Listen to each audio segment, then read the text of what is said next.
ഞാനിവിടെ നിങ്ങളോട് ഒരു ചോദ്യം ചോദിച്ചു. ആ ചോദ്യം ചോദിച്ചാൽ നിങ്ങൾ മറുപടി പറഞ്ഞിട്ടില്ല. നിങ്ങൾ മരുഭൂമിയിൽ ഇരുട്ടിൽ തപ്പിത്തടഞ്ഞു പോവുകയാണ്. ആ സമയത്ത് നിങ്ങളൊരു ശബ്ദം കേട്ട് ആളെ കാണുന്നില്ല.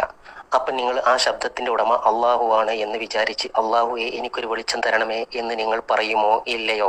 ഇതിനാണ് എനിക്ക് മറുപടി കിട്ടേണ്ടത്. അസ്സലാമു അലൈക്കും വറഹ്മത്തുള്ളാഹി.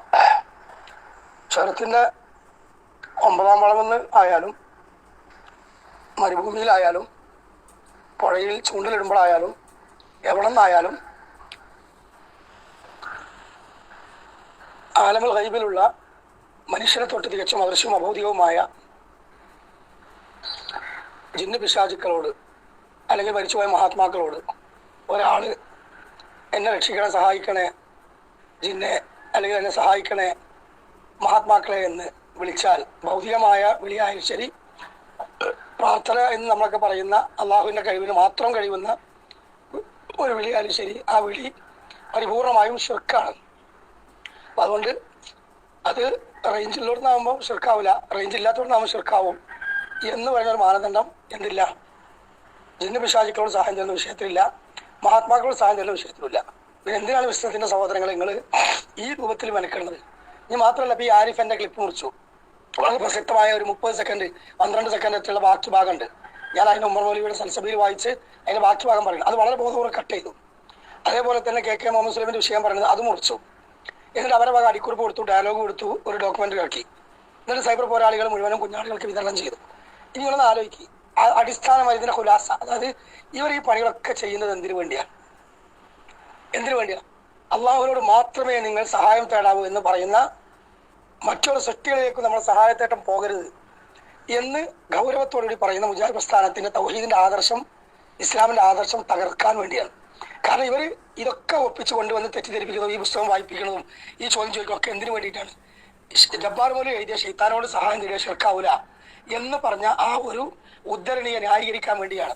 കോഴിച്ചനെ സമ്പാദനം നടത്തിയ വൈസ് മുസ്ലിയാർ സൂറത്തുൽ അൻആമിലെ 128 ദുർവ്യാഖ്യാനം ചെയ്തു. അതിനെ ന്യായീകരിക്കാൻ വേണ്ടിയാണ്. പിന്നെ അബ്ദുൽ ലത്തീഫ് മദനി കോഴിക്കോട് വെച്ചുകൊണ്ട് വായിച്ച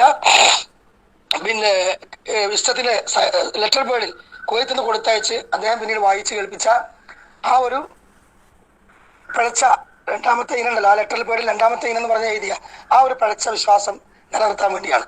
പക്ഷെ ഈ ക്ലിപ്പുകൾ മുറിക്കുക, ഇസ്ലാം പ്രസ്ഥാനത്തിലേക്ക് കടന്നു വന്ന് ഗ്രൂപ്പുകളിൽ മറുപടി പറഞ്ഞ എൻ്റെ ക്ലിപ്പുകൾ മുറിച്ച് ഇതൊക്കെ ഇവർ തെളിയിക്കുന്നത് ഷെയ്ത്താന് വേണ്ടിയിട്ടാണ്. ഒന്ന്. രണ്ടാമത്തെ, ഇതിലൊന്നും അവർക്ക് ഒരു ആയത്ത് ഒരു ഹദീസ് ഉദ്ധരിക്കാനുമില്ല. ഇവരുടെ ഗതികേടുകളൊന്ന് ആലോചിച്ച് നോക്ക്. മുഅ്മിനീങ്ങളെ സഹോദരങ്ങൾ ഇതെല്ലാം കേൾക്കി. അപ്പൊ ഇതിന് തൊട്ട് മുമ്പിൽ ഒരു സഹോദരൻ ചോദിച്ചിട്ടുണ്ട്, ഞാൻ മരുഭൂമിയിൽ ഒറ്റപ്പെടുമ്പോൾ അവിടെ വെച്ചുകൊണ്ട് ഞാൻ എന്നെ രക്ഷിക്കണേ, എനിക്കൊരു വെളിച്ചം നിറയണേ അള്ളാഹുവിനോട് ചോദിച്ചാൽ എന്താണ് അതിന്റെ വിധി? അല്ലെ അള്ളാഹുവിനോട് ശബ്ദം കേൾക്കുമ്പോൾ അള്ളാഹുവിനോട് ചോദിച്ചാൽ അതിന്റെ വിധി എന്താണ്? സഹോദരങ്ങളെ മുഅ്മിനീങ്ങളെ, ഇങ്ങനത്തെ അതിരുവിട്ട ചോദ്യങ്ങൾ ഈ രൂപത്തിൽ ഈമുൽ കലാമിന്റെ ആളുകൾ ഒരു കാലഘട്ടത്തിൽ ഇറങ്ങി തിരിച്ച പോലെ ഇറങ്ങി തിരിച്ചിട്ടുള്ള തനിച്ച കുഫ്രിയത്തിലേക്ക് പോകുന്ന, അഖലാനിയത്തിലേക്ക് പോകുന്ന, നിരീശ്വരവാദത്തിലേക്ക് വരെ പോകുന്ന ഒരു വാദങ്ങളായിട്ടാണ് ഇവർ കടന്നു വരുന്നത്. അപ്പോൾ ഇവരെ തിരിച്ചറിഞ്ഞോളി. അള്ളാഹു തആല നമുക്കൊക്കെ സത്യത്തിൽ ഉറച്ചു വെക്കുന്ന തൗഫീഖ് നൽകി പറയട്ടെ. ഞാനിവിടെ നിങ്ങളോട് ഒരു ചോദ്യം ചോദിച്ചു. ആ ചോദ്യം ചോദിച്ചാൽ നിങ്ങൾ മറുപടി പറഞ്ഞിട്ടില്ല. നിങ്ങൾ മരുഭൂമിയിൽ ഇരുട്ടിൽ തപ്പിത്തടഞ്ഞു പോവുകയാണ്. ആ സമയത്ത് നിങ്ങളൊരു ശബ്ദം കേട്ട് ആളെ കാണുന്നില്ല. അപ്പം നിങ്ങൾ ആ ശബ്ദത്തിന്റെ ഉടമ അള്ളാഹു ആണ് എന്ന് വിചാരിച്ച് അള്ളാഹുവെ എനിക്കൊരു വെളിച്ചം തരണമേ എന്ന് നിങ്ങൾ പറയുമോ ഇല്ലയോ? ഇതിനാണ് എനിക്ക് മറുപടി കിട്ടേണ്ടത്. അസ്സലാമു അലൈക്കും വറഹ്മത്തുള്ളാഹി. സഹോദര, അള്ളാഹു റബ്ബ് സുബ്ഹാനഹു വ തആലയോട് നമുക്ക് നമ്മുടെ ഭൗതികമായ ആവശ്യമാകട്ടെ, പാരത്രികമായ ലോകത്തിലേക്കുള്ളൊരു ആവശ്യമാകട്ടെ, അത് നമ്മൾ വീട്ടിലിരുന്നായാലും മരുഭൂമിയിലായാലും വാഹനത്തിൽ യാത്ര ചെയ്യുമ്പോൾ എവിടെ നിന്നായാലും ഇനി ഒറ്റപ്പെട്ട് കൂരിട്ടിലായാലും അവിടെ നമുക്ക് അള്ളാഹു സുബ്ഹാനഹു വ തആലയോട് ചോദിക്കാൻ ഒരു ശബ്ദം കേൾക്കേണ്ട ആവശ്യമില്ല. റബ്ബിനോട് നമുക്ക് എന്തെങ്കിലും ആവശ്യപ്പെടാൻ നമുക്ക് ഒരു അടയാളം ബോധ്യപ്പെടേണ്ട ആവശ്യമില്ല. കാരണം എന്താണ്? യഅലമു ഖായിനത്തൽ അയുനി വമാ തുഖ്ഫി സുദൂർ. നമ്മുടെ ഹൃദയത്തിലുള്ള എന്തും അറിയുന്ന റബ്ബാണ്. വനഹ്നു അഖ്റബു ഇലൈഹി മിൻ ഹബ്ലിൽ വരീദ്. നമ്മുടെ കണ്ണാടിയേക്കാൾ അടുത്ത് നിൽക്കുന്നവനാണ് അള്ളാഹു സുബ്ഹാനഹു വ തആല. ആ റബ്ബ് സുബ്ഹാനഹു വ തആലയോട് നിങ്ങൾ ചോദിക്കാൻ അള്ളാഹു തആല നമ്മൾ പറഞ്ഞാണ്, ഉദ്ഉനി, നിങ്ങൾ എന്നോട് ചോദിക്കൂ, അസ്തജിബ് ലക്കും, ഞാൻ നിങ്ങൾക്ക് ഉത്തരം നൽകാം. അവിടെ പിന്നെ എന്തിനാ ശബ്ദം കേൾക്കേണ്ട ആവശ്യം? അവിടെ എന്തിനാ പിന്നെ നേലേണ്ട ആവശ്യം? അവിടെ എന്തിനാ പിന്നെ ആ രൂപത്തിലുള്ള ആവശ്യം? ഒരാവശ്യമില്ല. അതുകൊണ്ട് ഈ ചോദ്യം തന്നെ യഥാർത്ഥത്തിൽ എന്താണ്? പൊട്ടത്തരാണ്, വളരെയധികം വിഡിത്തമാണ്. എന്നാൽ അവിടെ ഒരു ശബ്ദം കേട്ടു, ആ ശബ്ദത്തിനുടമ ഒരു ശൈത്താനാണെന്ന് വിശ്വസിച്ചുകൊണ്ട്, ആ ശബ്ദത്തിന്റെ ഉടമ ഒരു മരിച്ചുപോയ മൊഹീദി ഷേഖാണ് അല്ലെങ്കിൽ അവർ ബദരീങ്ങളാണെന്ന് വിശ്വസിച്ചുകൊണ്ട് ഒരാൾ അവിടെ ഒരു ഭൗതികമായ ആവശ്യം, വിളിച്ചാലും ടോർച്ചായാലും ഒരു ഗ്ലാസ് പച്ചവെള്ളമായാലും ശരി, ആ ചോദിച്ചാൽ അതെന്താണ്? അതൊരിക്കലും അള്ളാഹു താല അനുവദിച്ചിട്ടില്ലാത്ത ചോദ്യമാണ്. മാത്രമല്ല അത് ആലമുൽ ഗൈബിലുള്ള ആ സൃഷ്ടിയായ ശൈത്താനോടാണ് ചോദിച്ചത് എന്നതുകൊണ്ട് തന്നെ മനുഷ്യരെ തൊട്ട് അദൃശ്യം അഭൗതികമായതുകൊണ്ട് തന്നെ അള്ളാഹു താല പറഞ്ഞിട്ടുണ്ട് മുസ്തജാബുലക, അവർ നിങ്ങൾക്ക് ഉത്തരം നൽകൂല. അപ്പം അതുകൊണ്ട് ജിന്നുകൾ പല സ്ഥലങ്ങളിലും ഉണ്ടാകും.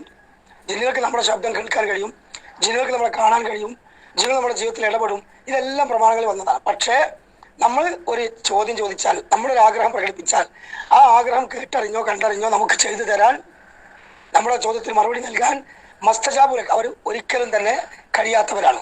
അതുകൊണ്ട് തന്നെ അത് ഖുർആൻ ശിർക്കാണെന്ന് പറഞ്ഞിട്ടുണ്ട്. അതുകൊണ്ട് അള്ളാഹു സുബ്ഹാനഹു തആലയോട് ചോദിക്കുന്ന വിഷയത്തിൽ ഒരു പ്രശ്നമില്ല. അത് ഏത് സമയത്ത് എവിടെ വെച്ച് എങ്ങനെ നമുക്ക് ചോദിക്കാം. വീട്ടിൽ ഉപ്പ് കഴിഞ്ഞാലും നമ്മുടെ ചെരുപ്പിൻ്റെ വാറ് പൊട്ടിയാലും നിങ്ങൾ അള്ളാഹുവിനോട് ചോദിക്കണമെന്ന് പറഞ്ഞാൽ അതിലർത്ഥം പഠിച്ചോനെ ഞങ്ങളെ വീട്ടിൽ കറിയിൽ ഉപ്പിടല്ല, ഒരു പാക്കറ്റ് ഉപ്പേറ്റ് അള്ളാഹു തലപ്പാട് വരും എന്ന് വിശ്വസിച്ചിട്ടല്ല.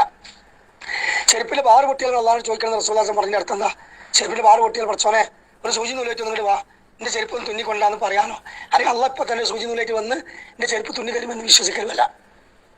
മറിച്ച് അത് അള്ളാഹു സുബ്ഹാനഹു തആലയോട് നമ്മൾ ചോദിക്കുന്നതിൻ്റെ പ്രാധാന്യമാണ്, അതിന് ഗൗരവമാണ്. ആ തൗഹീദ് എന്ന വിഷയത്തിൻ്റെ പരമകാഷ്ഠയാണ് അവിടെ ബോധ്യപ്പെടുന്നത്. ഒട്ടകത്തിൻ്റെ മുകളിൽ നിന്ന് ചാട്ടവാർ താഴെ വീണാൽ പോലും തൊട്ടടുത്തിരിക്കുന്ന ഒരാളോട് ആ ചാട്ടവാറിന് എടുത്തു തരൂ എന്ന് നമുക്ക് അനുവദിച്ച സഹായത്തായിട്ടാണ്. അവിടെ പോലും സഹാബികൾ ഇറങ്ങി അത് സ്വയം എടുക്കലാണ്. കാരണം എന്താ? അനുവദിച്ച ആ ഒരു നേട്ടത്തിൽ പോലും, അനുവദിച്ച ആ ഒരു ഇസ്തിഹാസയിൽ പോലും അവർ പരമാവധി അതൊക്കെ അവർ സ്വയം ചെയ്യുകയും അള്ളാഹുവിലേക്ക് പൂർണ്ണമായി മടങ്ങുകയും ചെയ്യുക. അതാണ് ഏറ്റവും തൗഹീദിൻ്റെ തീവ്രത. ആ തീവ്രതയുള്ള തൗഹീദിലേക്കാണ് നമ്മൾ വന്നുകൊണ്ടിരിക്കുന്നത്.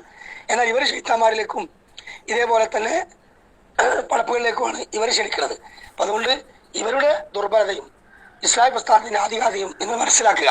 ഇവരെന്തിനു വേണ്ടി വാദിക്കുന്നു, മുജാഹിദ് പ്രസ്ഥാനം എന്തിനു വേണ്ടി വാദിക്കുന്നു എന്ന് നിങ്ങൾ മനസ്സിലാക്കുമ്പോൾ, ഒരു പ്രവാചകൻ ഒരു സമൂഹത്തോട് പറഞ്ഞ പോലെ മാലി അതൂക്കുമിലെന്നാർ, ഞാൻ നിങ്ങളെ അള്ളാഹുവിലേക്ക് ക്ഷണിക്കുന്നു, നിങ്ങളെ നരകത്തിലേക്ക് ക്ഷണിക്കുന്നു. ഇതാണ് ഇപ്പോൾ ഇവിടെ നടന്നുകൊണ്ടിരിക്കുന്നത്. മനസ്സിലാക്കാൻ അള്ളാഹു തൗഫീഖ് നൽകട്ടെ.